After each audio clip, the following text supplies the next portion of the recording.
মৰমৰ ছাত্ৰ-ছাত্ৰীসকল, আজি মই তোমালোকৰ লগত প্ৰাচীন ভাৰতীয় শিক্ষাৰ দুটামান কথা আলোচনা কৰিব ওলাইছো।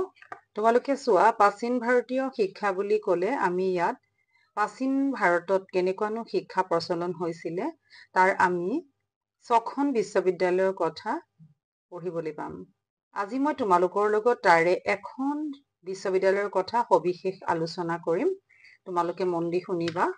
আৰু তোমালোকে চোৱা, এই বিশ্ববিদ্যালয়, এই প্ৰাচীন ভাৰতীয় শিক্ষা, এই পাঠটো আমাক যুগুতাই দিছিলে হেমচন্দ্ৰ গোস্বামীদেৱে।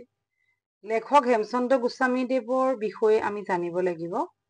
তেখেত নগাঁৱতে স্কুলীয়া শিক্ষা লৈছিলে আৰু পিছত প্ৰেচিডেন্সি কলেজত কলিকতাত BA পঢ়িছিলে। তেওঁ চৰকাৰী চাকৰি কৰি অৱসৰ ল'লে।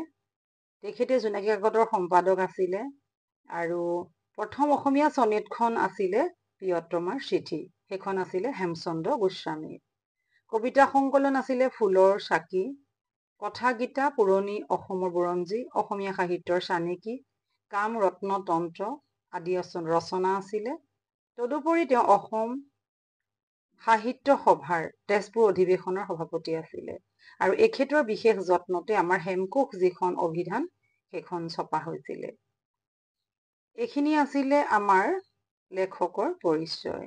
এতিয়া আমি এটা এটাকে এখন এখন বিশ্ববিদ্যালয়ৰ কথা আলোচনা কৰিম। তোমালোকে চোৱা যে প্ৰথমতে আমি পাইছিলো যে প্ৰাচীন ভাৰতীয় শিক্ষাৰ তক্ষশিলা বিশ্ববিদ্যালয়।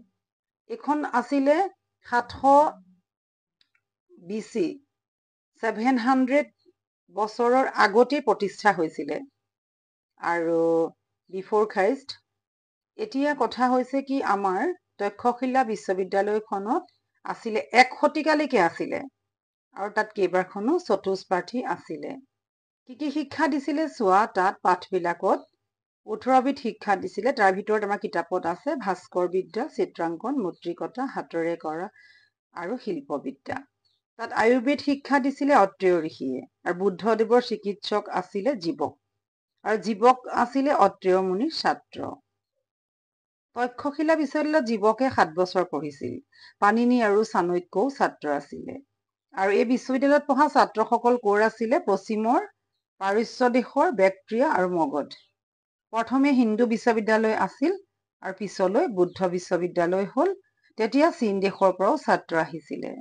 এতিয়া তোমালোকে মন দি চোৱা, আজি আমি এখনৰ কথাই আলোচনা কৰিছো। খুব ধুনীয়াকে চাবা, এইবাৰ পাঠৰ মাজৰ সকলো প্ৰশ্ন দিব, গতিকে বহুত দৰকাৰী কথা, এটাও তোমালোকে মিছ নকৰাকৈ এইখিনি মনত ৰাখি থবা।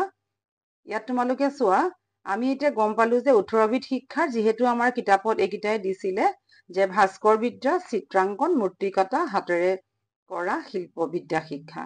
এতিয়া আয়ুৰ্বেদ শিক্ষা বুলি কওঁতে অত্ৰেয় ঋষি, বুদ্ধদেৱৰ চিকিৎসক আছিলে জীৱক, জীৱক আছিলে অত্ৰেয় মুনিৰ ছাত্ৰ।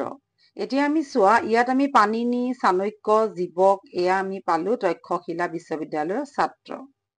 আৰু ক'ৰ পৰা আহিছিলে বুলি কওঁতে পশ্চিমৰ পৰা, পাৰস্য দেশৰ পৰা, বেক্ট্ৰিয়াৰ পৰা, মগধ দেশৰ পৰা আৰু চীন দেশৰ পৰা আহিছিলে।